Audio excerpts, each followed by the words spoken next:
You want to talk about it? I'd rather laugh about it. Let's get a little dark about it. On the Traumedy Show. Welcome to the Traumedy Show. I'm your co-host, Rachel Wilford. And I'm your other co-host, Megan Wilford. And today we have an extra special guest with us. It's me, the wolf. I'm just kidding. Just kidding. It's Jacob. Hi, everybody. You guys may not know me, but you've heard from my wife. Aww. We are coming up on a year now. And that's actually, I know you guys. Yeah. I'm so grateful for your friendship and excited to be on the podcast tonight. Yeah. Yay. His wife is Alexis, who came on last season and talked about her story. And we love Jacob. Jacob's been a part of the fam now for a couple years. And he wanted to come on and talk about his stuff too, which we love. You are the first straight male we've had on this podcast yet, because we had Uncle Chris. Mm-hmm. But so we can't say that you're the first male. But you are the first straight male. We're just excited to get more heterosexual male stories. Breaking barriers here. These are the stories that people want to hear. I mean, we tease, but also like it is. No, it's good. important. It's Yeah. good. It's good. We can't just have all women all the time. Mm-hmm. Like, yeah. And I definitely got a perspective too. So Yeah. it's a crazy one, but He's one of the counts. good ones too, though. Yeah. Like when we were thinking about, we need some more men on this podcast. Like Jacob was definitely on the short list. 100%. Yeah. We Very only have exclusive people list. on that we like respect. Yeah. So, yeah. Well, that means a lot. I appreciate that. Megan and Jacob have a long-standing feud. Yes. The older sister I never wanted. Emphasis on older. it was like the old first hag. official time we really met when we were at a bar in Carlsbad and I challenged you to an arm wrestling duel. Yes. And the rest is just history. And now we arm wrestle every time we drink together. Yep. Just about. Every single time. I never get any closer. No. Yeah. If anything, I get worse. Yeah, I think there's more of a realization that I'm like not trying my hardest. Didn't Rachel beat you at one point? I think it was maybe the 7th arm wrestling bout that I had taken on that night, and I think I'd given up at that point. But she destroyed Listen, me. I thought that I won fair and square. Only later to hear, I think from Bullseye, that I was gifted the win. Oh. That Jacob just didn't really try. And that shattered my soul. God really stepped in that moment. That's what happened. Did you say God really Yeah. stepped in? And it shed mercy on my heart, you know. Aw. Yeah. But not with my older sister. No. Never. Like the amount Megan, of times AKA. it always happens when we're drinking, but then you'll like lean in and whisper me and you'll be like, I just want to punch you in the face. Yeah. And I'm like, oh my God. Yes. Oh my goodness. And it From is- any other man, that would be terrifying. But from Jacob, it's like, oh, so endearing. Oh, wow. We have such a Aw. special friendship. He loves me. Yeah, 1000%. Total younger brother vibes. I just, yeah. Yeah. It's like, how could I annoy my older sister right now? Yeah. I just want to pick on her. It's really special. I know. I'll tell her I want to punch her in the face. Well, in my defense, there's also been times where like we're saying hi to everybody showing up, and then I say hi to Megan, and she was like, pull me aside, just, I'll murder you. And then everybody else what? saying hi. What do you mean, what? Wait, I actually don't remember that. So it's been several times. What do you mean it's been several times? I've threatened to murder you several times. So there's single for one, and then you have like few, and for you it's at least over 5 or 6, so several. 1000%. that when I see you, I threaten to murder you. I mean, you make threats on people's life all the time. It's no surprise you don't remember. Yeah. Did it happen the first time I met you? No. Oh, I think okay. you were like, I want to beat him up. I don't want to kill him. And then as time gone on, The it's more like, I get to know you, More the and more brutal and Yeah. serious. now it's been put on the world. It's gone from like, I don't know the degrees. But Yeah. You heard it here first. If Jacob ends up dead at some point, Or if Megan I end is up at dead, fault. We both have really elaborate plots to kill each other. We just haven't let the other person in on it yet. No, 100%. Damn. But Al knows if I'm Even missing. I didn't know about this feud until literally right now. Wait, what? I didn't How have know. you not known? I didn't know. Al knows if I come up missing, the first person she's got to I don't know how you didn't know. I didn't know. We're always like threatening to kill each other. Yeah, you and I don't interact at parties, though. So I am never with you when these threats are being made. Interactions happen when we are drinking at parties and whatnot. Correct. So yeah, this actually makes sense. Yeah, and basically you don't exist in my mind in social gatherings. Yeah, just bouncing around. And then, as people are walking by, I get death threats. Yeah. Because you provoke Hey, me. oh, so nice to see you, Megan. I'm going to fucking kill you in your sleep. That's what happens. Like dead ass. That's what we do. I had no idea. It's enough, too, that, like, there's like a point where it's stopped and it's, like, eye contact of, like, I'm serious. I'm going to hold you down in the bathtub until you can no longer breathe. It's really sweet. So cute. I love this. This is so good. Wow. 100%. Yeah. Well, should we get into it? Yeah.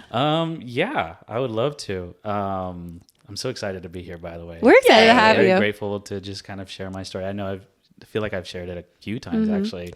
For those who are actually listening, he showed up in his Traumedy show sweatshirt Yes, too. 100%. Just Shout saying. out. Just saying. He had to represent, which is Best very hoodie sweet. on the market. Make sure you go get one. I'll drop my promo code in the chat later. No big deal.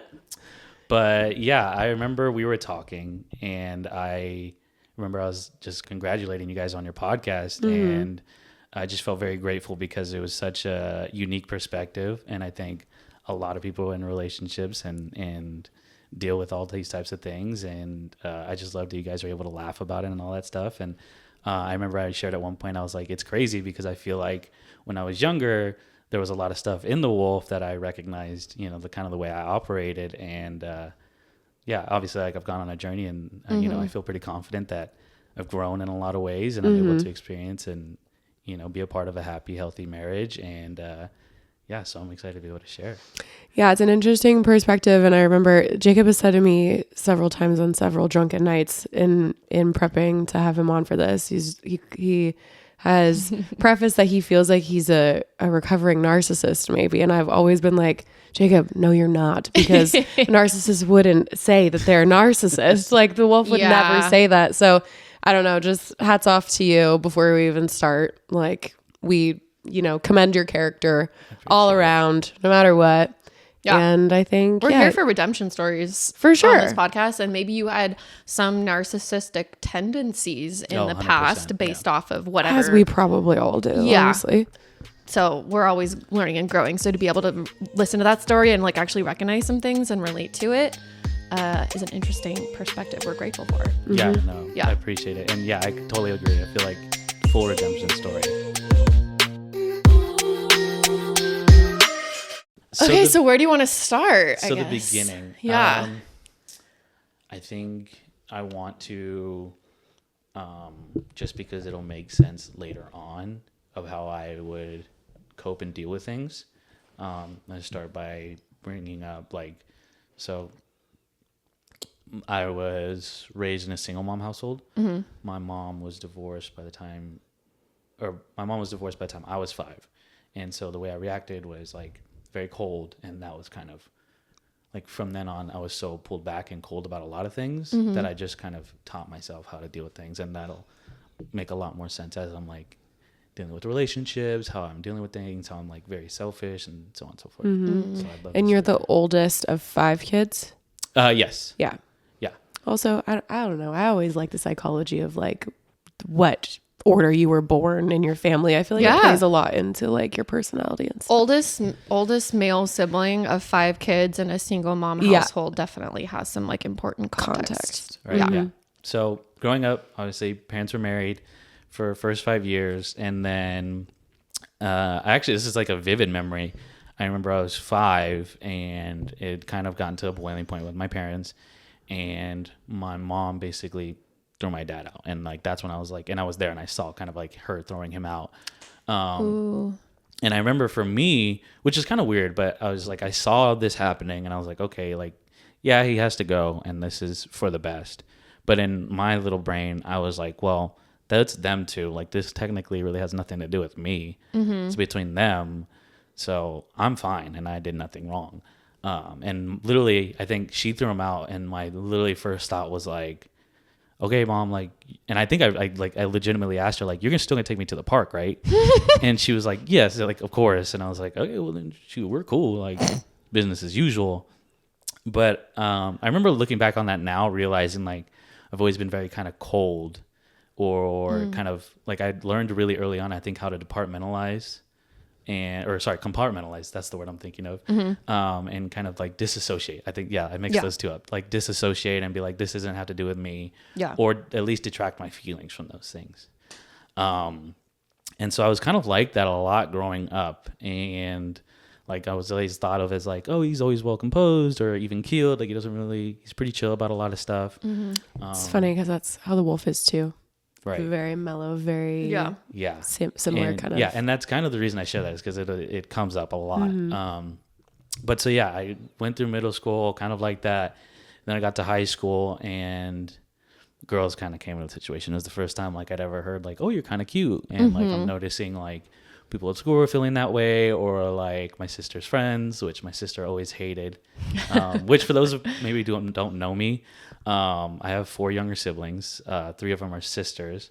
And then I was raised with my single mom. So like I spent a lot of time like in a single mom household, and I understand how like to talk to women, and like now I understand how to be respectful and all those things.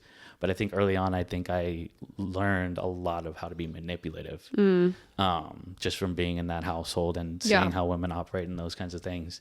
But so fast forward, I get to high school and I'm kind of just bouncing around, talking to whoever, like not really serious about anything. But sophomore year, I got into a relationship with somebody, and it became pretty serious. But even actually that, rewind a little bit, the way I got into the relationship was just nuts. So I was dating somebody summer coming into high school of my sophomore year, and literally first week of school, I go to a football banquet and I'm hanging out with my sister, and one of her sister's friends is a cheerleader. And I was like, oh, I remember you, like, you're kind of cute. And so I didn't think, like, I was like, well, I'm just not going to say anything. I'm just going to like flirt, and whatever happens, happens. And within a week, while I was dating that other girl, I started basically pursuing this other girl. And then within that week, broke it off with the first one from the summer and started dating this girl. And then fast forward another week later, like, cause I was like, oh, like you're my girlfriend now, so we're gonna kiss. And then we kissed, and I found out like, oh, I was her first kiss. And so I was like, oh, I don't really know. I don't know if I want to be with somebody who's like never really kissed or anything like that. And you're like 14 at the time. Yeah, like 14, literally. Yeah, 14, 15 years old. Like, still a virgin. so at this inexperienced. Point. Yeah, like there's Never kissed anyone. Yeah, by no means experienced. And Jesus. So yeah, like that happened. We started dating, and like immediately I found out like, oh, she's inexperienced, whatever. And so like literally same week I went back to talking to the one I'd just broken up with. Oh no. And by that Friday, the girl I was with had kind of been like, hey, like, is everything okay? And I was like, yeah, like, it's fine, like, nothing to worry about. And literally, that Friday, I was at my dad's house, and I was texting my ex at the time, the one that had just broken up with in the summer. And I was like, hey, what are you doing? Blah, blah, blah. And she's like, oh, well, I'm at my friend's house. And I was like, oh, well, that's, right next to me. We need to talk and maybe get closure. And so we meet up at the park, and we're talking, and then we end up making out. And I feel like that kind of situation in a nutshell was kind of how I just continued to operate throughout high school. Because that happened, but I didn't say anything for like 3 months. To your current girlfriend. To the current girlfriend. Okay. And then so obviously when I finally... Did you feel guilty? Or no. Okay. I was like, well, we made out, but I don't really think she's for me, so I'm just not going to say anything, Interesting. No harm, no foul. She doesn't know. So yeah. What's the big deal? Yeah. At least that's how I saw it. And so I didn't tell her till 3 months later, and of course she was devastated, and trust issues began. But even what made you tell her? I think I just got to a point where I was just like, it's been enough time. Hopefully she'll forgive me now. I can kind of bring up the fact that it was just like, oh, we just got together and I was having mixed feelings. I didn't really know. It was with my ex and it just kind of happened. It had been 3 months for you, but for somebody finding out that information, it's like it happened right then. Extremely fresh. Yeah. And I mean, I had no issue lying at that time. And so like any detail I could keep out, I was like, yeah, you don't need to hear. Like, yeah, we kissed, but it meant nothing. Yeah. You know, leaving out the fact that no, we made out. Like, and I went there with the intentions to do something. Left that part out. You know, I shared like, oh, well, we were just kind of talking about why we broke up and why, you know, I chose you and this and that. And I remember vividly making sure there were details I kept in and details I left out. And this pattern, I think, only continued and got worse because it's like a formative experience. Yeah. To having that be your first serious relationship. Yeah. So I ended up being with this girl like literally the rest of high school for 3 years. So, but that wasn't the only time that I was doing that stuff. Like it just continued. Jacob. I know. And I'm not proud of it. I'm not sitting here like in this weird, like, I mean, like I used to be a player. Like I don't. No, hey, feel you're coming on a podcast and talking about how you used to cheat. Like that's tough. Yeah. So. And I don't feel that way. Like I just, like when I look back on those times, I was like, man, I just was ruining friendships left and right. Yeah. Like a lot. And I didn't care who was hurt. And I feel like a lot of that had to do with how cold I was. Like things would happen. And I remember even when I told her that I cheated, like I just remember being like, okay, I need to stay patient here because obviously she's going to be upset. Yeah.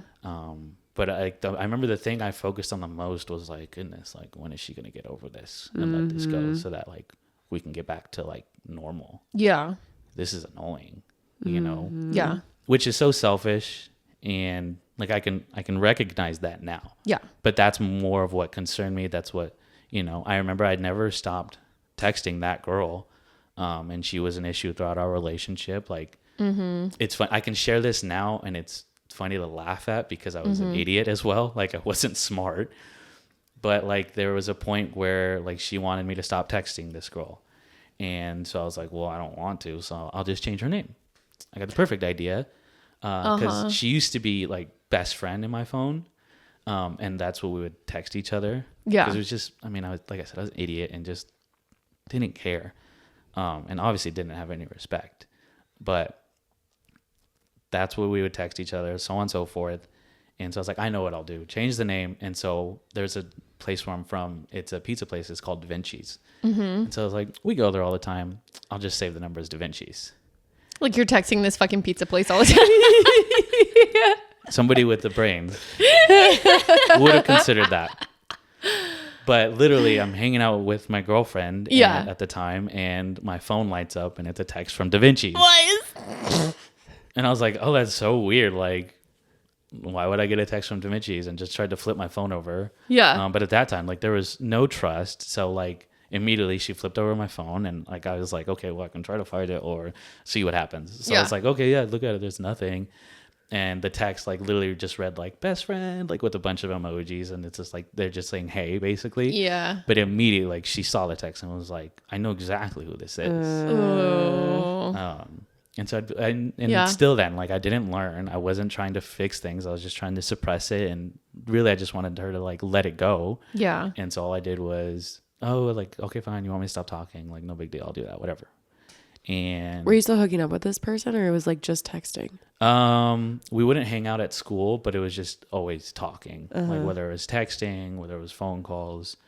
And it wasn't just her, like it was other people at school. It was, for the longest time, I really wasn't allowed to go to my sister's games because I would try to talk to her teammates and cause issues there. Oh, you were a little player. Yeah. What do you think you were seeking that you weren't getting with your current girlfriend? I think a lot of it mostly was just any amount of attention.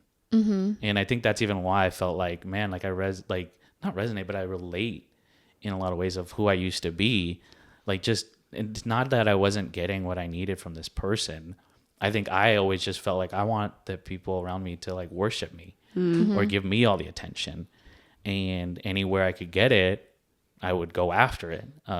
It was almost like fun for me of like, who could I get to like me? You know, like like I would say more often than not, I would just text these people and I never really followed up like hanging out with these people.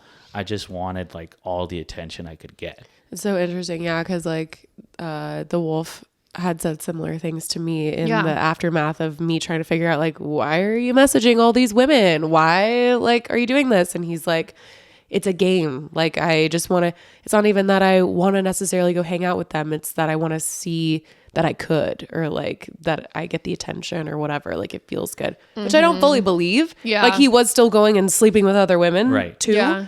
But like, I think there is an element of that, of needing the constant attention from other women. And I think the more attention and the more affection that you could, or at least that I felt like I could get, I would like take it. And I didn't have a boundary of like, this is wrong. Or, you know, if so-and-so finds out like she's going to be hurt, like that was never a thought in my mind. It's like a dopamine hit. Yeah. Exactly. All I cared and wanted was people to be like, oh, you're cute, or, oh, I like hanging out with you, or just whatever.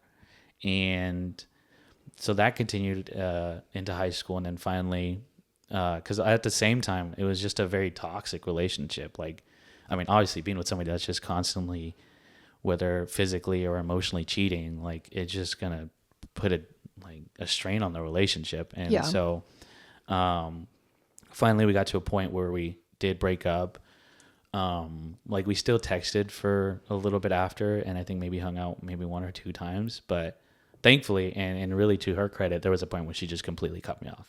And I think honestly, her cutting me off was probably exactly what we needed. Yeah. Because I wasn't going to stop just taking what I wanted. Should we get her on the podcast? Find out all your scorn ducks lovers. Oh my God. If you want I'm sure your wife would love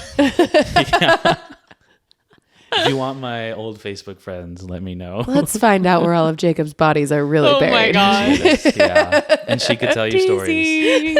Talk your ears off about it.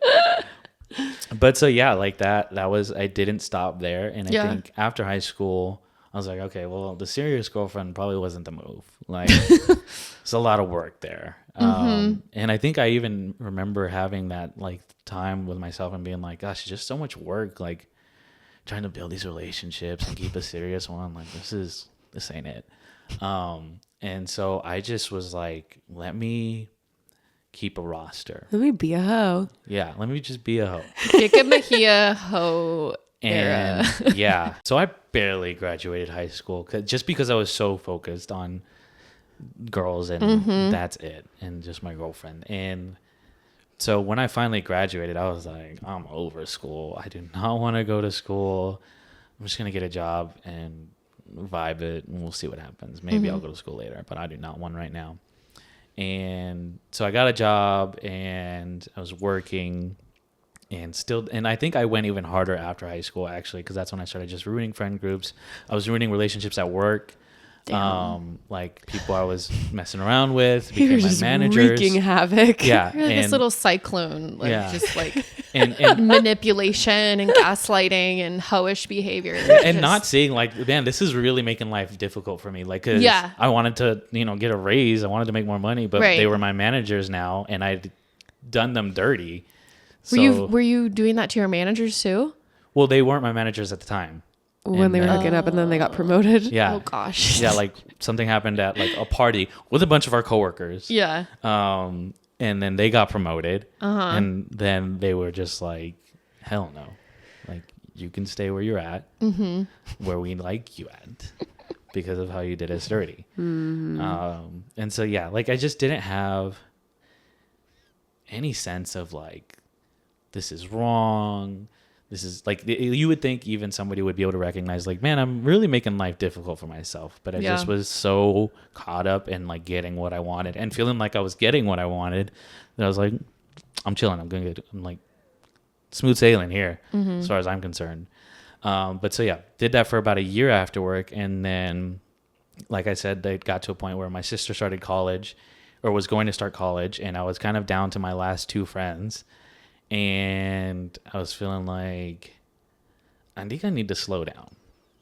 Like, I don't feel 100% happy. And I feel like I'm now getting into territories where I don't recognize myself anymore. And so at the same time, my sister started school, and so I was like, you know what, I'm going to go to school as well. And so I enrolled in City College, and we did that for a semester, and I kind of started slowing down. I was going to school, trying to, just get my shit together a little bit. Still kind of doing the roster thing and like doing that. But then second semester rolls around, and my sister's on campus one day, and she gets reached out to by a group. And it like, they ask her all these questions about, Mother of God and all this stuff, and it kind of freaks her out, and she's like, I don't know what the heck they're talking about. And then so she runs into another group, and they're like, yeah, like that group's weird. Like, what'd you tell them? And she's like, oh, I didn't really know what to say. And they're like, oh, well, like, are you Christian? And she's like, well, yeah. But they're like, well, like, you just didn't, like, did you feel confused when you were reading the Bible? And she was like, well, yeah, kind of. And they're like, well, let's do Bible studies. And so she ran into one religious group on campus and then went to a competing religious group. Yeah, And kind of, basically. Was the competing group like... That's Alpha Omega. And that is the group that I was The competing group was Alpha Omega, the one that... Okay. And this is where we kind of transition into the next part. Right. Where... Chapter 2. Yeah. Where, spoiler alert, I was in a cult. Chapter 2. How I got sucked into a cult. Yeah. The massive hoe turned into a massive man of God. I guess. Something like that. From cunty to culty. Yeah, Ooh, there you go. From cunty to culty. Yeah. Yeah, jeez. And so... Did you grow up like religious at all? Like, did you just call yourself a Christian? And no. Did you go to church? Or? So this is also, I would say for myself, played a part in it, is when I got into high school, that same girlfriend I had, she wanted to go to church. And I was like, fuck all that noise. I do not want to go to church because one... I know what I'm doing. They ain't gonna like. And I know what I want my girlfriend to do. She's not about that life. Because at the time she had a purity ring too. And so I was like, that's not the place we need to be. That is anti-Riz central. Anti-Riz Central. And Jesus Christ. Anti-Riz Central. but I knew if I just came out and been like, I don't want to go to church, I was like, that's going to cause issues. Because she'd be like, why don't you want to go to church? This, and that. And I was like, I don't even really believe in God like that. I don't really practice anything. And I'm killing it in life according to me right now. So maybe there's just not a God. I'm atheist. And so I told her, I was like, well, I'm atheist. I don't really believe in that stuff. And I kind of carried myself, and I think that was my kind of reasoning to be like, you know what? I'll be in charge here. I'm just going to figure it out myself. Yeah. The bad part was I didn't listen to anybody, and I didn't take advice from anybody. I wasn't really trying to learn anything. I was just giving myself a reason to do what I wanted. Yeah. And there was no like actual research that I did of like trying to find out the truth. Like it wasn't anything to do with that. I just was like, I'm choosing atheism because it's easy for me. And that's my personal thing. I know I've met plenty of people that actually try to study that stuff and they're serious about that stuff. Yeah. That was not me. I think that's why I'm making that point, is like, that was not me. You just knew the church was going to dampen your Riz. Oh yeah. And I was like, I'm good. And so fast forward, she started going to that group. And stay out of the church so you can get it in. Yeah. If you want to get in, get out of the church. Fast forward, finally, she started getting reached out to that group. She studied the Bible and got baptized. And which that process I'll explain a little bit in a second. But then when she was going to church, she was like trying to kind of reach out to me like, hey, you should come, we're doing this event, we're doing that event. And I was always just kind of like, I'm good. I don't really know. I'm fine. And then she was like, hey, we're doing a Friendsgiving. It's gonna be a bunch of food. And I was like, oh, I'll go. Food? Yeah. I like free food. I'm into that. And so I go, and I'm still trying to kind of slow down at this point. Because I'm in college, I'm like, I'm trying to get my life together. And this is your sister inviting you to the Friendsgiving. Yeah. Okay. And so I went. While I was there, the guy who kind of ran the group reached out to me and was like, hey, like, I know your sister kind of got involved in this. Like, are you really religious? And I was like, oh, I'm atheist, by the way. Barking up the wrong tree, buddy. And he was like, oh, that's fascinating. Like, that's cool. Have you ever studied the Bible? And I was like, you know what? Maybe if I did study the Bible, I would be better equipped to like give people the real deal and like show them like, hey, you're tripping. Right. Like, there's no God. You're wrong. And so I was like, yeah, I'm down. Like, let's do it. So I started studying the Bible. During those Bible studies, the way they do it, unfortunately, because it is, I mean, it's a cult. You can call it for what it is. The way that it works is they kind of get you to start reading a lot of the basics in the Bible, and they're teaching you a lot about Christianity. And I would say so much to the point that like you kind of get to this point where you're like, wow, I really don't know as much as I thought I did. Like, and they're big on scripture. You know, one of the first things that they kind of initiate with you is that you should be reading your Bible every day. And that's like what somebody who's a Christian, that's what they do, is they read it every day. And every time they would do that is because everything that they do is like, we have to have a scripture. Like, we only do things because the Bible says so, you know. And really, in a lot of ways, the Bible should kind of be, because it's from God, it should be kind of Lord over your life. And they kind of set that precedent early on. And what sucks about it is, as soon as you hear scripture, when you're kind of in that organization, you kind of forget reason. You kind of just take the scripture for what it is, or at least what you read. And it's just a recipe for trouble. And I think a lot of control. And so that's kind of how I went in, like, they taught me about the Bible, and I was like, wow, I really don't know as much as I thought I did. There's more to this stuff. And I'd kind of had some stuff go on where I was just like, I think there might be a God. I think I was wrong. And so immediately I came in and I'm feeling like humbled. And then they're like hitting me up about all these things. Then we get to they do this thing. It's a set of studies where they talk about Bible, they talk about Jesus, they talk about like what a disciple looks like, which is, if you read the Bible, they throw out this like term where it's like, you know, the word Christian's only under like 3, but disciples all over the place. So really, you're a disciple, not a Christian. Oh.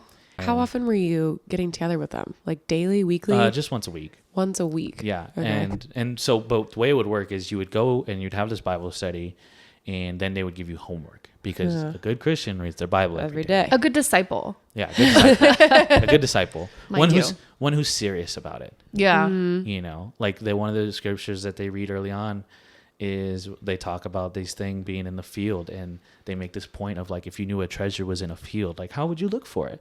Would you like just kind of mosey around your room, like, oh, kicking stuff over, like, you know, I'll find it. They're like, or would you tear that room apart? Like, you would go crazy. If there's $1 million in here and I said, if you find it, you could have it. Like, I'm going to go crazy. I'm going to find that $1 million. Believe that. They're like, why is nobody like that about your relationship with God?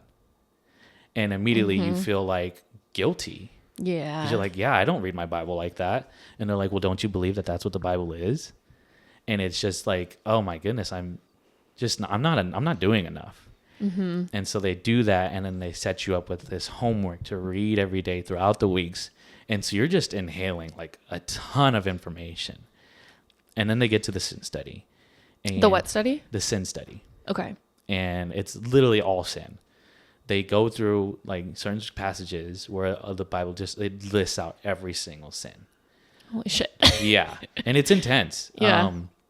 And it's basically all to basically say like, look at all these sins. And then they get to a couple more scriptures and they're like, look at what the wages of sin are. Death, going to hell, you know, this and that.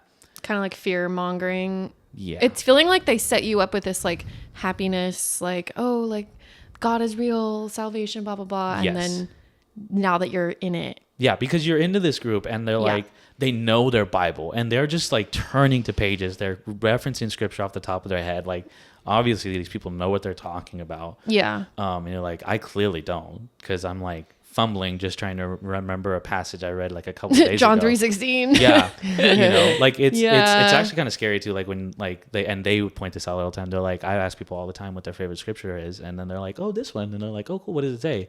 And then they paraphrase and they're like, why don't they remember it word for word? Like, is it really their favorite, or is it just something they say? Yikes. Yeah. And it's super intense. And they will recite scripture like just like that. And it's like seen as like a place you should be. Right. You know, and if you're not, like, why not? you know. I guess you don't love God the way and, that exactly. you should. And so they would read this sin list, and The sin list. they would make this an analogy in front of you. They go, so Cheating on your girlfriend, being a hoe. yeah. Well, they would Sindler's List. yeah,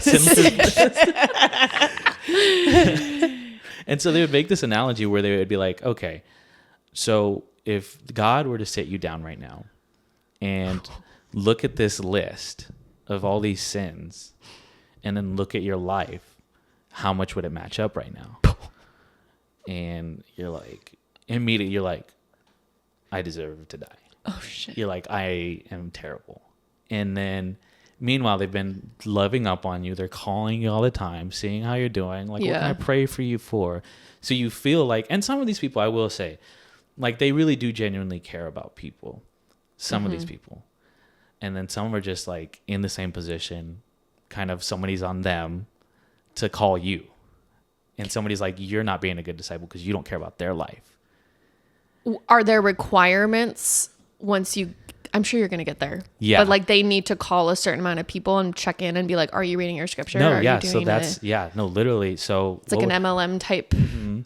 Yeah. So it's a whole system. Like Yeah. a kind of, I guess the best way to describe it is like this tree of like people above people and connected to people, you know, because they lean on it's one church, one body. The body should always be together. And so there is a huge emphasis on being at every meeting, like midweek services every Sunday. If they're doing devotionals at night, like you should be there, you know, like you should be prioritizing this over, you know, why are you taking your kids to their games on Saturday or Sunday? Why can't you move them or put them in a different league? Like, Whoa. you don't care, you know, like why can't you move your classes around to be at our services? Yeah. Why are you, you know, what's up with work? Can't you just get a different job? Like, why is it that they're working you these days? You know, Oh, wow. A lot of guilt and fear. Like I remember like services where, you know, people would be up at the pulpit and they're challenging people to like work harder and work to get promoted because they want the tithe to be bigger. So what were the was there any sort of financial requirements to be in this group? Like, did you all have to give tithes or? No, so not technically. Like they weren't going to monitor anything. Yeah. But they would challenge you and tell you that like somebody who's a Christian, Somebody somebody's a disciple, they give. And, you know, a good starting point is 10%. But if you feel inclined to give more, maybe it's God putting it on your heart. And so they wouldn't monitor it for you, but they would ask you. They would just straight up be like, did you tithe your 10%? So that was, So well, that's an effective way to. right. So after you do this, so I'll actually explain that. So after you do the sin study, you're basically, they ask you that question and then they're like, you know, one of the scriptures in the Bible talks about confessing your sins to one another so that you may pray for each other and that there may be healing. So they're like, we want you to go home and write down a letter to God about your sin. And we want you to read it to us. Whoa. Publicly in front of everybody? In the Bible study. So Okay, it'd be but like, still publicly in the In Bible front of your study. Bible study. so group. So Bible studies for them, it was usually only like 7 people. Okay. Max. Okay. I Yeah. mean, Usually still. more like 4 or 5. But still, like that was, and it was a I'm challenge. sorry for fucking all the bitches, God. Like, you gotta like Oh, fucking say that in front of everybody. You're like, and then in August 2016, this and Yeah. And so chronological order. But at that time, I was feeling like I had a life to look back on that I was really not proud of. Right. Yeah. Like I really felt like, man, like everything they're saying is right. Like the person that I thought I was, that's not how I'm living. These people are right. Like I'm a terrible person. And like from what I'm seeing in the Bible, I deserve to be punished for this stuff. And you're saying like Jesus died for this? Like, yeah, like you're completely right. I need to give my life up for this now. Yeah. And so what would happen is they would do that sin study knowing like you're going to have, they would call it a turning point where you're like kind of sold out and all in. And then they would go over like, hey, this is what it looks like to be a part of our church. You would get baptized and now it's kind of a signal for them of like, okay, you're a disciple now. And then immediately you were set up with what they called like a D partner. A what? A D partner, which is a discipling partner. And basically, A D partner. yeah, that's what they called it. Like they would be like, hey, did you get your D time this week? Yeah. They absolutely do like build, break, build method of like, we're going to build you up, we're going to break you down, and we're the answer. And then we're going to build you back up again. And we're your family now, and you're emotionally tied to us, and your worth is tied to us, and all this stuff. And you better fucking tithe 10%. Yeah, we're going to guilt you into these things. And it was isolating. Yeah. Because there was also parts of like during studies they would talk about what are relationships supposed to look like and purity culture and like was it very much like no sex till you're married? Oh, I mean that's a that's a given. Come on now. Did they talk about masturbation? So they were like that's sinful. Shit. They don't even get me fucking started on my high horse about purity culture and the Bible. Oh, well, it gets better because they were like you really shouldn't date outside of the church. Yikes. And not just like it's like this alpha omega church when they say that. Yeah, because from the studies you remember like just because you say you're Christian doesn't make you a real Christian. Right. Obviously the only ones that are really Christian are here at our church because we're really disciples. Yeah, and if you date outside that little church then maybe somebody might start poking holes in what they're doing and they don't want any sort of influence. The way they would point it though, because there's a scripture that talks about being equally yoked. And so they were like, how could you be how could you be equally yoked if this person doesn't even really understand their Bible? If they're not really coming to church every day, like they don't really get it. Why would you want to raise a family with somebody like that? Yeah. And like so you would get this fear of like, goodness, like like you're right. I don't know, like it's a waste of time to date outside of the church. Like you're right. And so you would immediately get set up with discipling partners. And you were to meet with them every week, and you were basically to get with them to pray, to confess your sins every week, and if you needed it, they would sharpen you. So it's basically like a rebuke session of like you'd come in and you'd be like, gosh, I just really struggled like getting to classes this week, and I just had a really tough time, and I'm just all over the place. And they're like, and then another thing was evangelism, like you were expected to share your faith. With other people not in the church. Like they're trying to recruit people. Because another big thing was like a real disciple makes other disciples. Yeah. And you need to make Christians as well.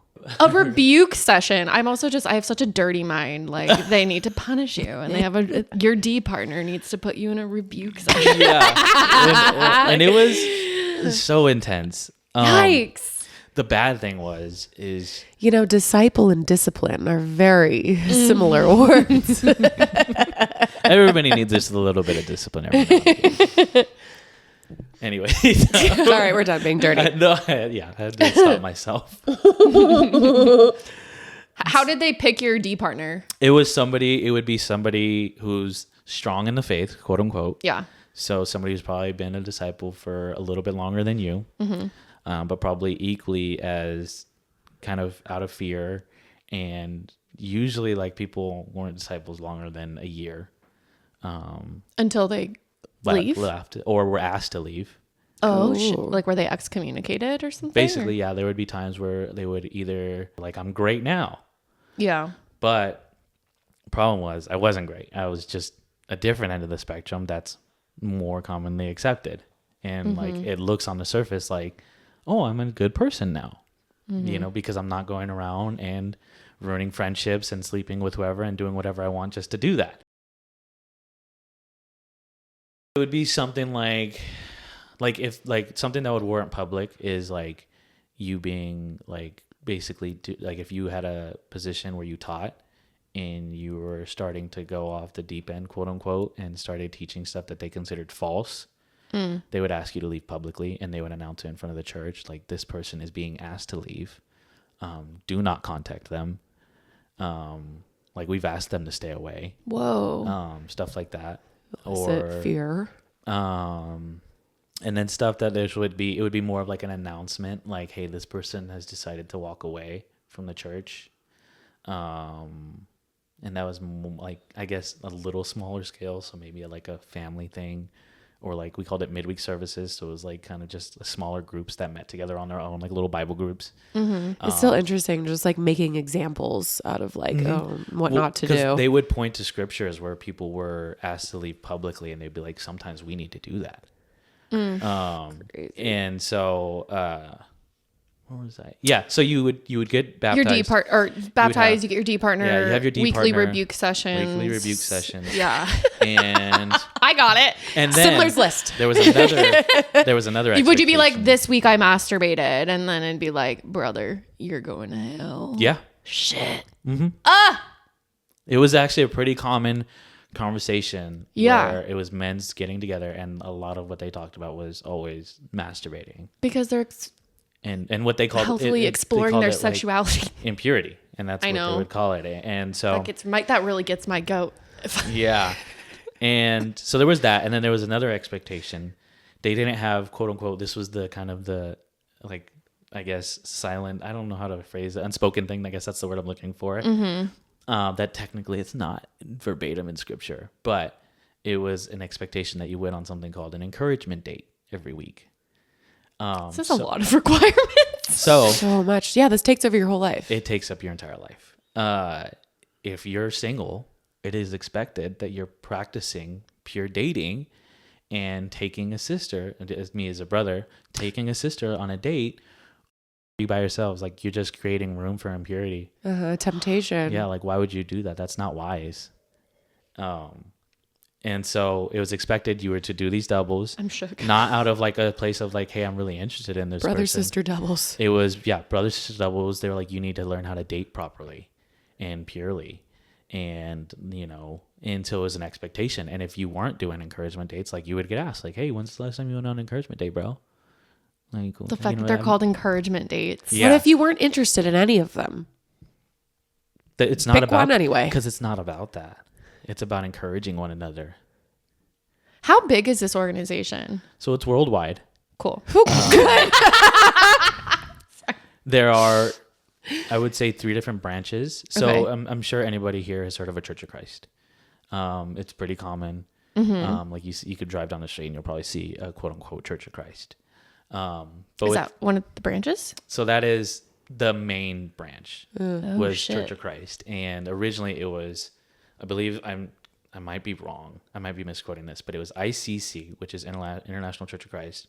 Or sorry, ICOC, International Church of Christ. And then early 2000s, like I was explaining earlier, somebody was up kind of going crazy, and they basically excommunicated this guy, and he took a huge portion of the church with him.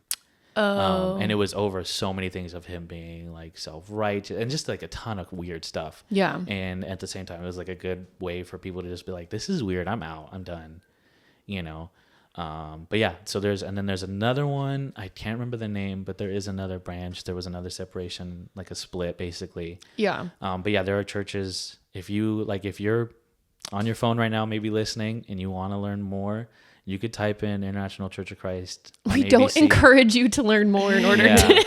But this is like ABC has done Dateline specials on this church. Like the whole investigative thing where somebody had a hidden camera and they sat in a sin study. Whoa. Yeah. And so all this stuff, like I've watched it myself, like, Yeah. and it's still like stuff that's still going on. Like they're still doing these types of things, at least to my knowledge. Yeah. So yeah. Do they prey on college students? Because that's like one of the more like. That is their bread and butter. Because then they get them to get married.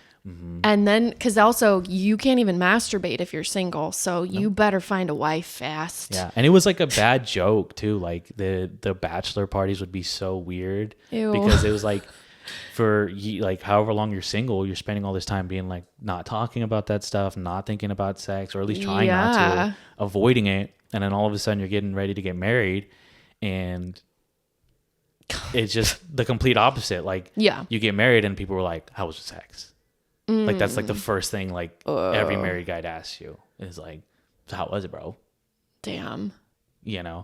And it's just a weird culture because like there's no other way to talk about it. I guess to rewind and kind of catch up a little bit. So when I was a part of it, I went from feeling like I was the worst person and feeling like, gosh, this light has been shined kind of on my life.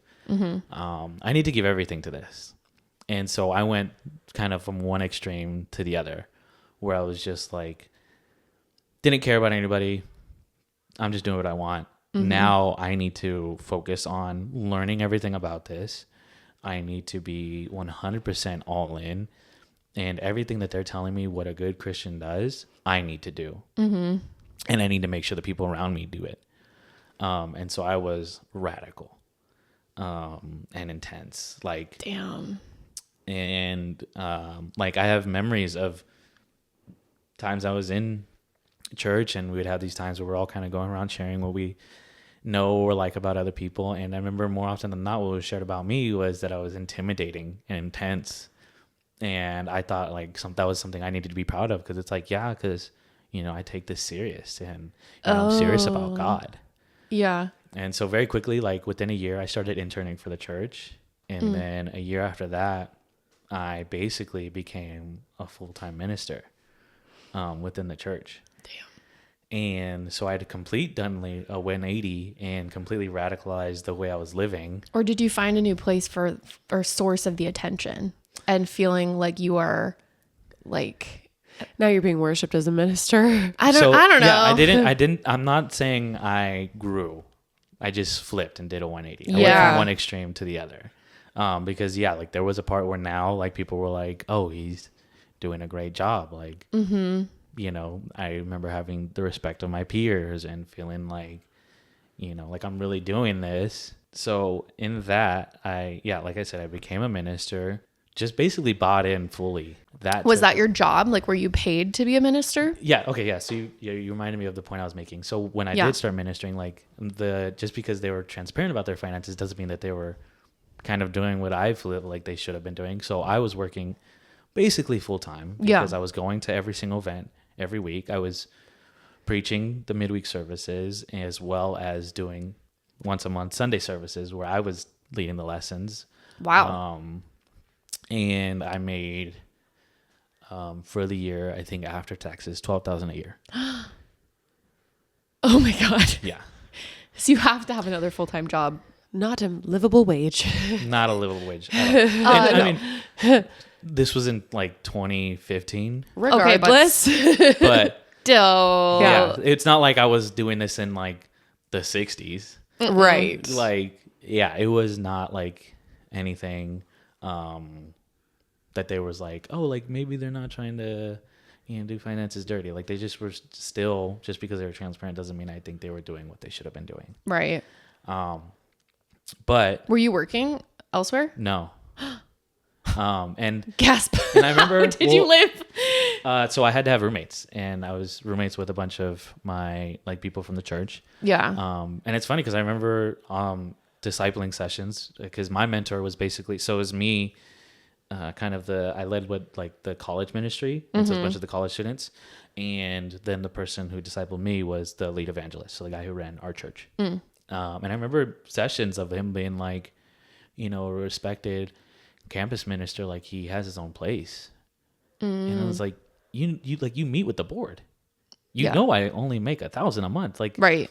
How am I gonna pay rent, like pay for food and pay for my gas, $1,000 a month? What are you talking about? Yeah. And I remember even there was a point where my car broke down, and he was like, bro, like you need to pray, and I think like you need to sit down with your budget, and like you should be able to save up enough. Sit down with your $1,000 a month budget. Well, and I remember him saying this verbatim. Like I was like, I probably need like $1,000 to fix my car. Yeah. And he's like, I think if you really buckled down and, you know, really looked at your budget and went over everything, that you could probably save up, you know, $1,000 in a month. And I was like, I would have to spend $0. Yeah.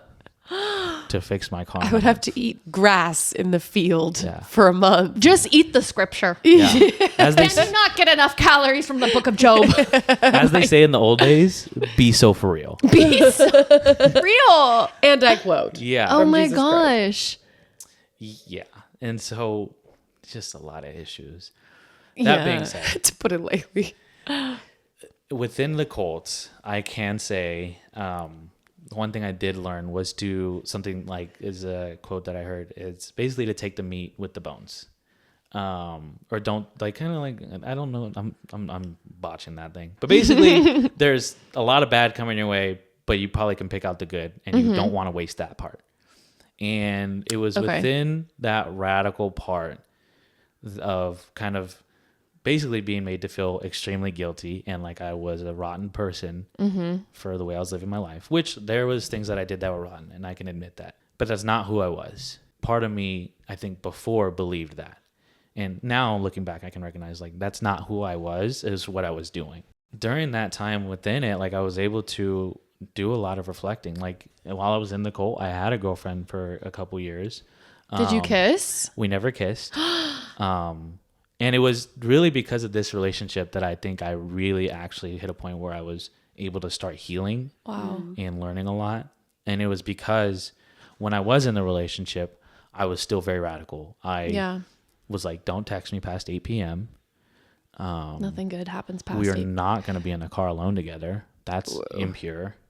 I will not do that. I was barely okay with holding hands. Whoa. Even though I was radical and different, quote unquote, I was still very cold.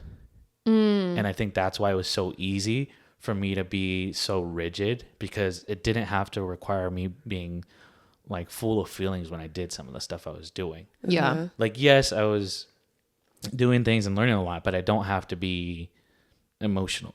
I could just do these things. Did you ever tell her you loved her or anything?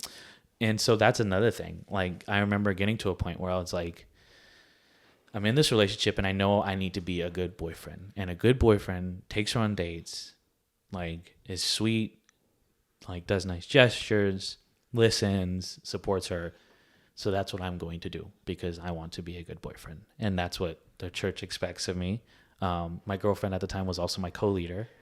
So there's a bit of that of like, we're, you know, quote unquote, like kind of like a power couple. So there's a lot of like, maybe not necessarily said explicitly, but a lot of pressure for us to really be kind of successful as a couple. But it got to a point, I think we were a few months in, and I was like, I feel like I would feel if I loved this person by now. And I was like, I don't feel like I don't have that feeling though. So I was like, but do I really need to feel that feeling? Like, are feelings really trustworthy? And so I remember sitting down and being like, okay, I'm willing to do X, Y, and Z. I really do care about this person.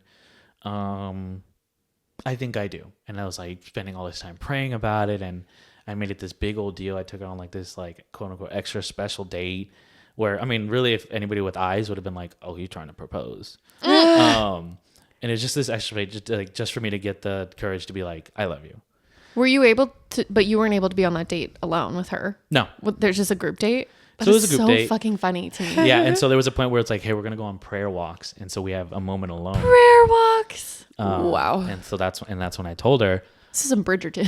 Yeah. And so like we were together. And I remember there was a turning point for like kind of me of really hitting like a lot of realization. And I remember we'd had like a fight and we were arguing about something.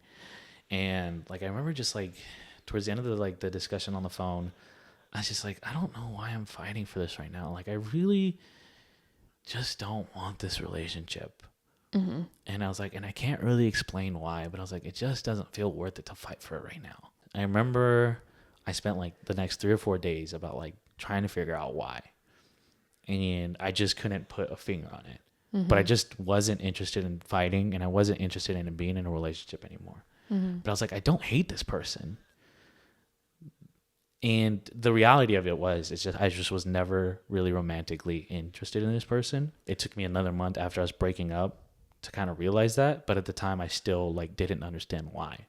And It's like your own little voice and intuition was desperately trying to break out and be like, it's me, Jacob. Yeah. I don't actually really like this person or love them. I believe so. Yeah. Because when we broke up, I remember I met up with her in person, and I was just like, and I shared these things that I was just like, I just don't want to fight for this relationship anymore. Yeah. And I was like, I just don't want to be in it, and I think I'm done. And that was kind of it. I just kind of like ended it there. And How old were you at the time? maybe 23, 24, around there. Okay. Yeah. And so we break up, and it's just cold. It's still the same thing. I'm shut down. Like, I'm just very like, I do not want to be with you anymore. Goodbye. And then that was it. And then a month later, she was like, I just never really had a chance to share my piece. And so we sat down, we talked, and I kind of heard her out, and she was just like, you were very like, you were just done out of nowhere. Like, and it hurt, and, you know, and like all these things. And I think for me, in that moment, I was like, I think there's more digging I need to understand here. I remember even I had a conversation with her now husband, actually. And he was like, yeah, bro, like there's gotta be, Is she still in the church? I believe so. Okay. I might be wrong. But he was like, there's gotta be more here to unpack. Like there was a reason that you guys broke up. And I think you need to do some digging to like really figure out why. Yeah. And so I was like, okay, you know what? I think I need to be single for a while, and I really need to start learning about myself. And it really was a turning point because I started to realize that for the longest time, I've just been shut out from my feelings. And I do really think a lot of it started around the time I was younger. And I think one of the big moments was obviously like when my parents got divorced right in front of me, and I was just like, okay, like, that sucks, but it is what it is. And I just kind of had been operating that for like 20 years. I remember my sister said something to me while I was kind of having all these realizations. And she was like, I do feel like the heart kind of works like a muscle where as soon as you choose to contract it and use it, you use the whole muscle. And I do feel like your feelings work the same way, where when you choose to shut out feelings, like you just shut all of them out. You can't just kind of let some leak and then choose not to let others out. And she was like, I think you've just been holding off for a very long time. And I think you need to learn how to feel. And so that's where I started. I literally had like a little emotion wheel. And I was like, I need to just start addressing how I'm feeling in moments. And it was started there. And then I started to realize like, wow, I never really share when I'm hurt. I didn't know what that feeling was like. It just opened this avenue to so many things I'd never realized I was feeling. And so I was like, okay, I need to make a lot of changes. And going into the following year, I set up a goal because I remember all those thoughts of like me being intense. It was mixed with like, I think we were having like a devotional and we're talking about fruits of the spirit we could grow in. I think one of them is grace. And when that one came up, it was like a resounding like, Jacob. And everybody's kind of giggling like, like you're rough around the edges, bro, whatever. But it stuck with me. I was like, I don't feel like I'm a kind person. And at least the way I'm acting or the way I kind of behave is just not kind. So I set up for the year. I was like, I want to learn how to be kind. Through that journey, I started reading self-help books. One I love, goodness, I'm like struggling to remember the name, but it was so good because what it did is it connected a lot of basically how when you go through things like traumatic events, like the way a human kind of copes with it is like they put up a different self to protect the true self. Like that was the way the book described it. So I basically went on a journey of like learning about all these and kind of reliving a lot of these traumatic experiences that I'd had and realizing kind of how it had affected me. Like I'd always felt like I wasn't a grateful person growing up. And it was because it was things when I was at home, like my parents sometimes would be like, you're just not being grateful right now. And without even thinking and hearing it all, like kind of through my childhood, like if you would ask me to be like, I know like you're grateful and like, I feel grateful, but I think deep down, I didn't feel like a grateful person. So all of these things started hitting me. And I think I started to also learn that when I was in that relationship with that girl for 2 years, like I just wasn't into her. And that was the issue. Like I cared about her. She was like my best friend. Yeah. And I really did like love her as like a friend, but it was never anything more. It's like your feelings and passion like wasn't even really unlocked and activated yet. Really until I started to heal and allow myself to feel and learn what that was like and learn to be like expressive of my feelings and then even to be, it made a lot of the times where I was happy, they just felt different. You know, I'd never been somebody that was like overly joyful. Like it wasn't very recognizable. And that changed because of those things. I really feel like there was a turning point as well with the relationships. And I realized how, wow, a lot of the time I really just wanted to be worshiped. That's all I was really seeking. And that's why I had no issue doing the things I was doing to get what I wanted. And it took like 3 years of rebuilding and kind of relearning what it was like to be in a good friendship. Like I remember I spent a year of just like, I want to be a good friend to my roommates. You know, I remember there's a point where as a minister, like my mentor, he was like, you're going to be a father figure to these people. And I was like, I don't know the first thing about that. How do I be a father figure? You know, how do I listen to people's problems and create like a safety net where they feel like they can come to me? And I just learned all these things about relationships and how to build deep, intimate like friendships with people. And I feel like it's really the only reason I'm able to recognize kind of the way I was living and why when, you know, I heard about the wolf, like, God, I remember all of those thought processes, feeling like I'm getting what I want, so it's okay. And it's just not. And I think looking back, I'm grateful to say like I can recognize it. And I feel even more grateful that I took, because I feel like it took probably 4 or 5 years of just being single and learning how to have friends, learning how to feel, learning how to address my feelings in like a healthy way and communicate those things. And I feel all the better for it. I mean, I have, you know, 2 amazing friends because of the relationship I have with my wife now. And that, I mean, that would have never been possible with me the way I used to be. It's a testament to who you are as a man and as a person, because not everybody would take years to explore themselves and learn and try to flex those muscles and feel their emotions and be a better person. And like, yeah, take a year to just be a good friend and focus on that one thing alone. Not everybody would do that. So that goes to show it's easier said than done, especially for men, when you kind of are taught to not be outwardly emotional about things. So there's a reason why this is way more common for men than it is for women. Oh yeah. We are taught at a really young age to be expressive of our emotions. So like, I can't imagine what it's like growing up that way, also being the oldest sibling, the oldest male. And then it's easier said than done to just be like, oh, start feeling. Like you really put in the work to reactivate those muscles. Yeah. I will say, yeah, like it was a lot of, I think, life events that happened that kind of put the truth in front of me. And I feel very grateful of like, hey, the way you're living, there's something wrong. And then I think I got out of the environment, which was kind of step 1, and then kind of got rid of a lot of the habits that were creating that environment. Yeah, you went from step 2.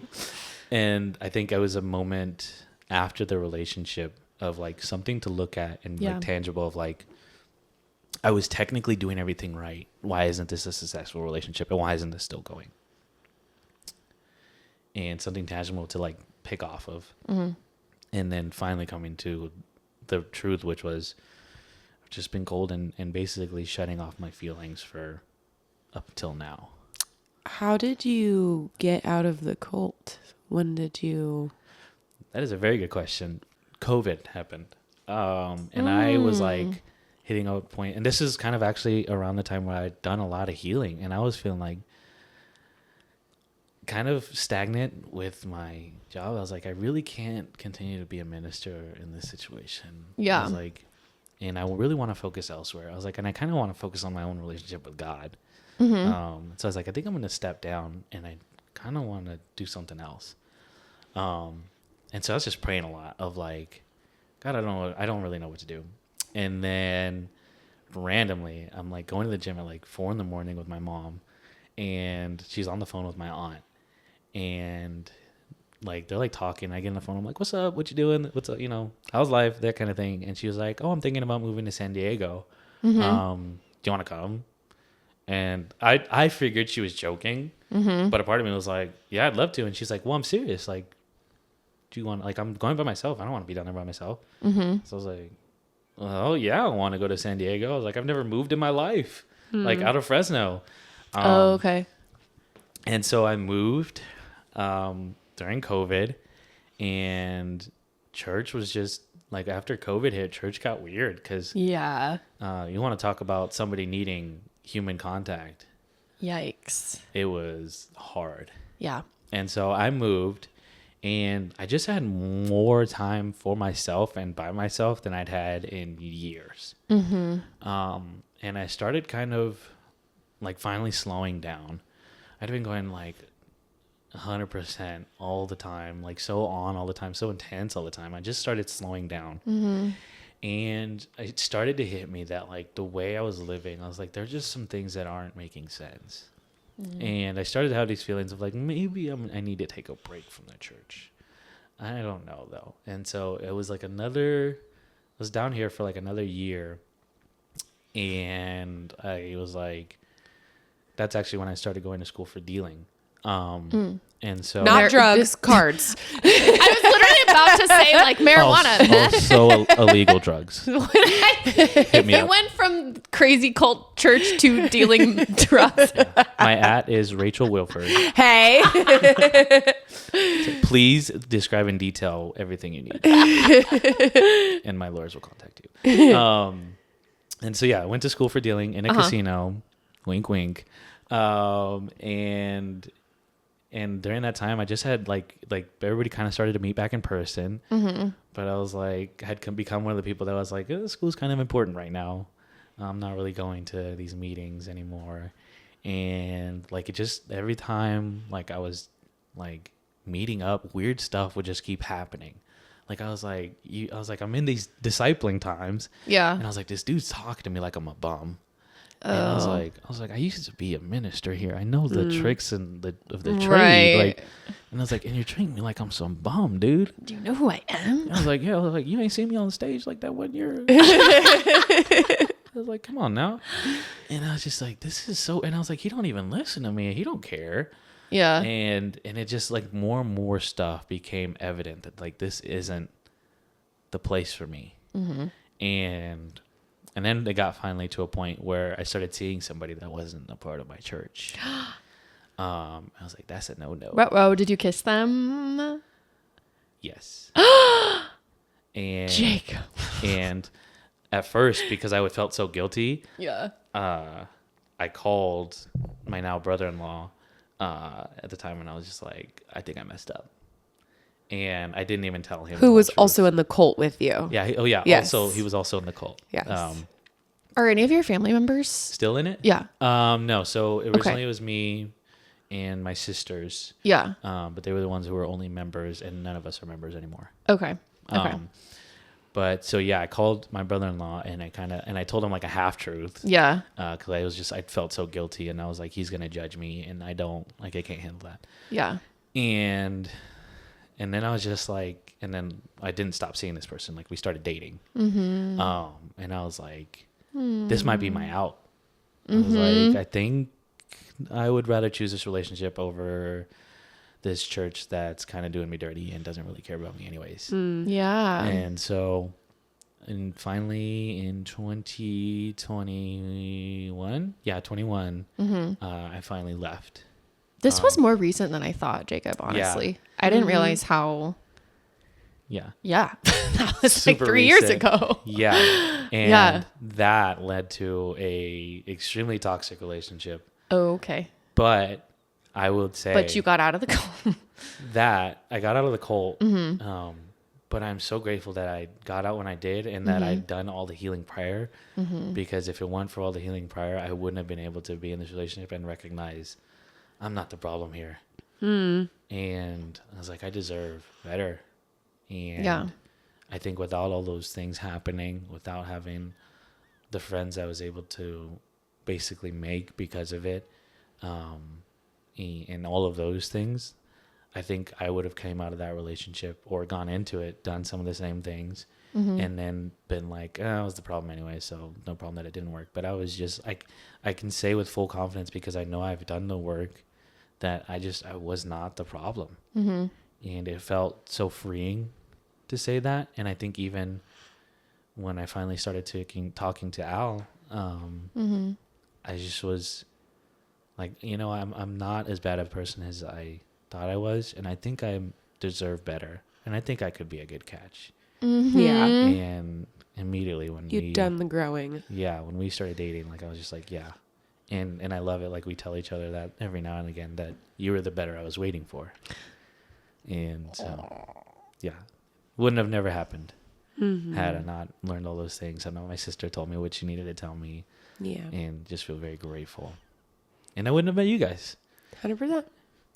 That makes me so emotional, and also shows like sometimes working on yourself is what's going to get you to that like relationship that is what you've been waiting for, or the better one. Because if you had just kept doing your patterns dating all the time, like you wouldn't have been able to grow. No.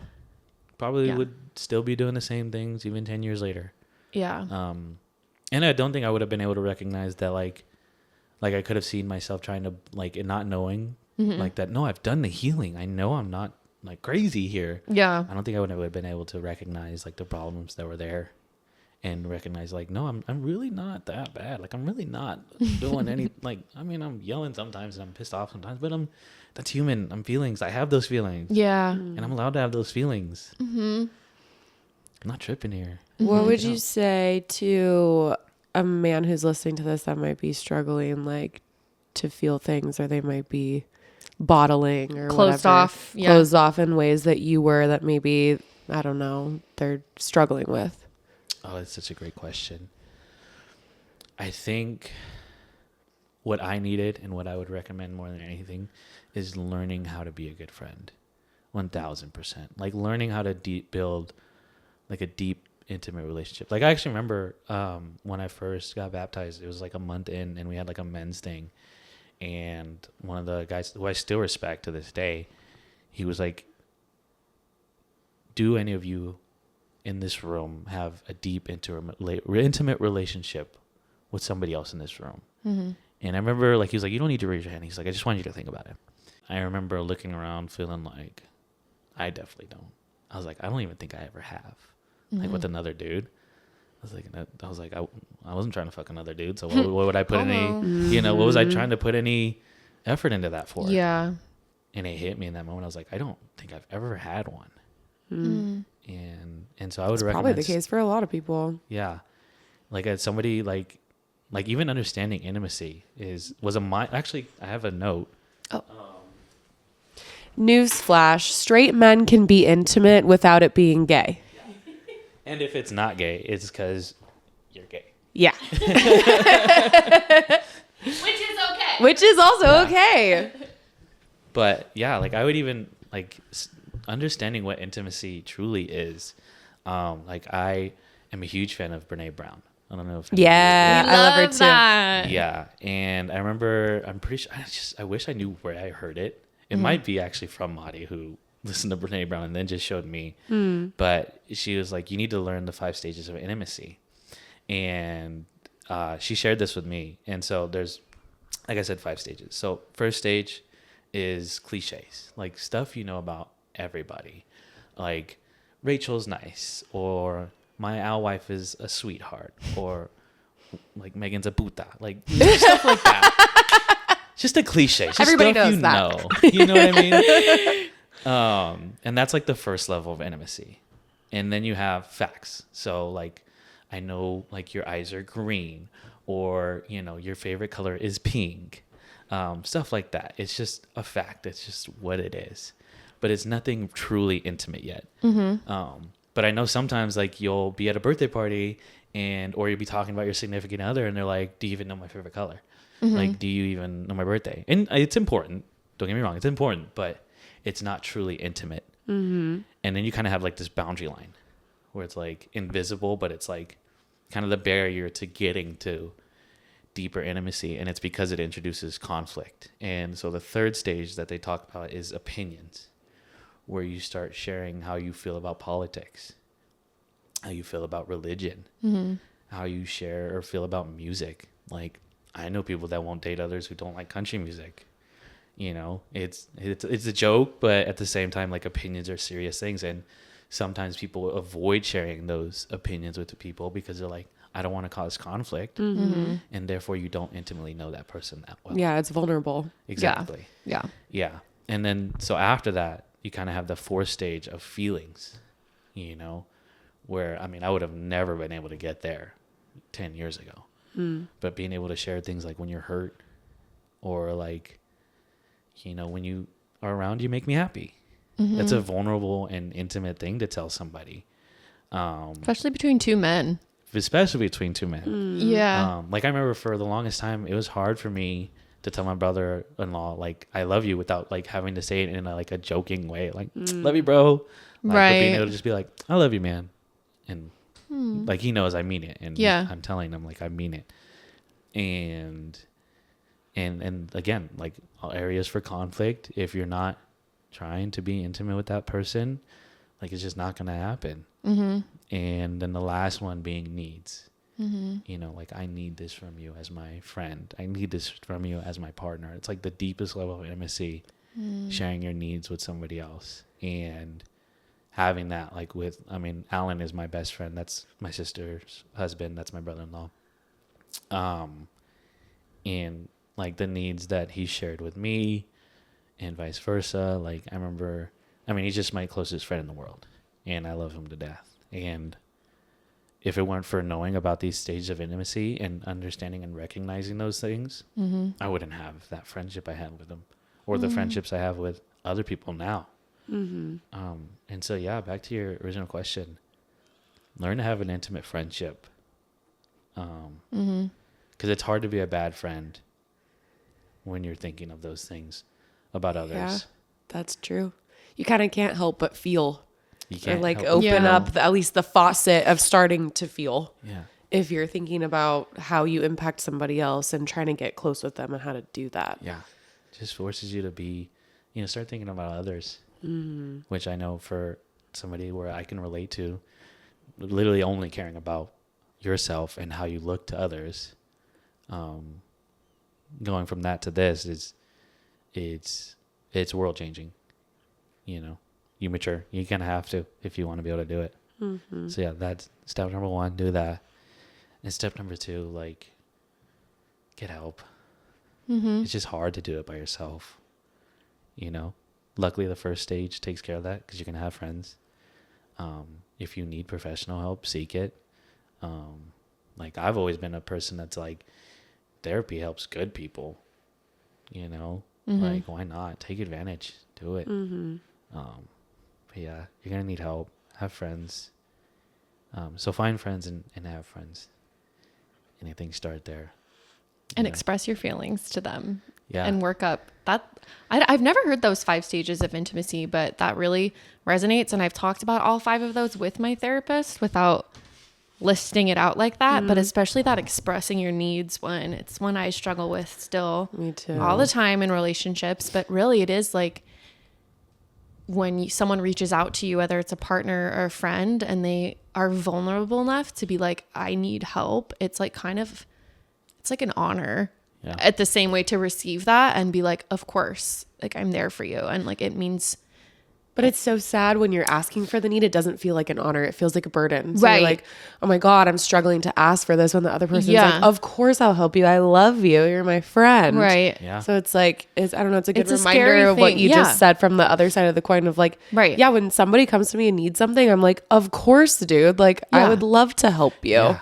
It's kind of sad. 1,000%. And I think it's like very easy to understand too, like how when you're not understanding someone's opinions, or you're not accepting of those things, or you're not understanding of somebody's feelings, like how it's easy for someone to retract and kind of go backwards in stages, and where people talk about like, I just feel like there's distance between us all of a sudden, like almost like we're roommates, or we just never hang out anymore. When it was like, well, you weren't really, understanding of my opinions or accepting of those things. Yeah. Like, you weren't really hearing of my needs to like hang out. Like, you've been dodging me for like 2 weeks now. Of course there's distance now. We're not as intimate as we used to be. Yeah. So I love that. Me too. That's really good. yeah, it is. It's a really good full circle. Yeah. Full redemption, I will say. Like, when you said that earlier, I was like, yeah, this is totally my redemption story. And I love it. yeah, I mean, fun fact for those people listening and who maybe have listened to Al's podcast, the date of her basically incident and what had happened has been, in my eyes, fully redeemed, because that's now our wedding anniversary. And something that was awful and traumatic that happened has been redeemed, and that's our wedding anniversary. that we can April celebrate. 6th. Yeah. If April you're 6th. listening and you remember their anniversary, you can wish them a happy anniversary. That makes me so emotional. Yeah. Makes me emotional too. And I just feel very grateful. Yeah. And like knowing Alexis's story and what she's been through and a lot of the scrubs she dated and like Man. but like I don't know, everything that she went through as well and the work she did on herself to get to meeting you. And then I remember when you guys first started dating, we were all like, whoa, this is really fast. But then it was one of those like when you know moments. And when we met you as well, we were like, oh, We get it. we get it. Yeah, you guys both Yeah. had broken roads that Yeah. led to each other, Yeah. really, and knowing both of your stories. Oh yeah. And fun fact, like we shared a lot of that trauma, like literally our first date. So Yeah. I mean, Yeah. it was full vulnerability, full, honestly, vetting. We're just vetting Yeah. each other. And Nothing like a good trauma dump on the first date. yeah, especially when Been it's there. mutual and consensual. There's Mutually nothing better. dump our Nothing trauma. like it. Yeah. Nothing Fucking like it. intimacy. Let's fucking Yeah, go. intimacy, Yeah. exactly. And build deep friendships. I approve this message of 100% trauma dumping. Same. I'm proud of you. I respect you a lot Fuck for yeah. coming on here and saying all of that because you didn't have to do that. You wanted to do it. You were excited to do it. Yes. And not all of it was pretty. And that's okay. But like, that's growth, is being able to be like, yeah, I kind of sucked back then, but like, I've done a lot of work to be here now. And I commend you and respect you for that. And I think very highly of you. I appreciate it. 100% I same. really do. I really do value that. So thank you. It's never too late again, also on our podcast. I don't know. Like, if you're listening to this and you're even feeling like, ooh, maybe some of that does resonate with me. Like, if you're 30, if you're 40, like, if you're, I don't know. It's, Man. If you're 80, bro. if you're 80, then it's too late. No, it's not. No, it's not. Okay. Damn. 79, there's time. 80. GG's, It's never too late to learn how to be a better friend Yeah. and to, like, really develop your skills of intimacy and how to, I don't know. Yeah, just come join the authentic side. Let it all out. Life's better when it's authentic. Amen. Appreciate Anything you want to say at all to wrap it? it. I love you guys. I appreciate your friendship so much. And I mean, like I said, I was very excited to be able to come out and share because while it is ugly and I did kind of be on the other end of causing a lot of trauma, I think there is something to be said about being able to look at it, recognize it, admit it, and do the work to heal. Yeah. Because it's tough, and like healing from it is just so worth it. And so thank you again for the chance to share. I really do appreciate it. We love you too. And We we love appreciate you. you coming on and sharing. Hate you, but I love you. Let it be known, still kill you. I'm still gonna kill you. As always, don't forget to rate, review, and subscribe. And send this podcast to a Your man. man friends. Send this Let's podcast go. to a man who needs to listen to it. Yeah. Hey, Yeah. send it to him. Or a woman. But like, yeah, I don't know. This one's for the boys. Represent for the boys. And don't forget to follow us on Instagram and TikTok at the.traumedy.show. I think we're going to make a couple silly little videos Oh yeah. with Jacob now. So, bye. Bye.